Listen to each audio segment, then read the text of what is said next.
Hey folks, Alan Manick, the Hot Rod Hippie here. This is just a quick message to let you know there's only one day left to pick up one of my Drop Cars Not Bombs t-shirts. If you haven't already seen, I'm running a little t-shirt drive. I've got these Drop Cars Not Bombs t-shirts available for you folks in the limited run. There's a pre-order campaign going on Indiegogo right now where you can pick one up for yourself. All proceeds generated from these t-shirts are going to improve the quality of videos that I produce at SEMA 2018. You can find a link down in the description or in the comments down below where you can go and pick up one of these t-shirts for yourself, pick up a couple of them. There's other sponsorship options there if you were to so choose.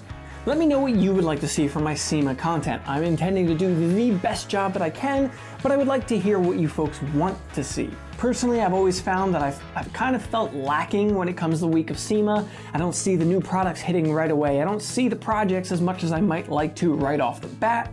And I'm looking to try and remedy that with my coverage of SEMA 2018. It's a big show, it's a lot of work. I'm gonna be there all week long. I have a lot on my plate. Hopefully I can do the quality of work that I intend to do. Thanks for checking this out, folks. Go ahead and find that link down in the description or the comments down below. One day left. This is the last chance to pick up one of these limited edition Drop Cars Not Bombs t-shirts. Go ahead and check it out, folks. Thanks for coming around.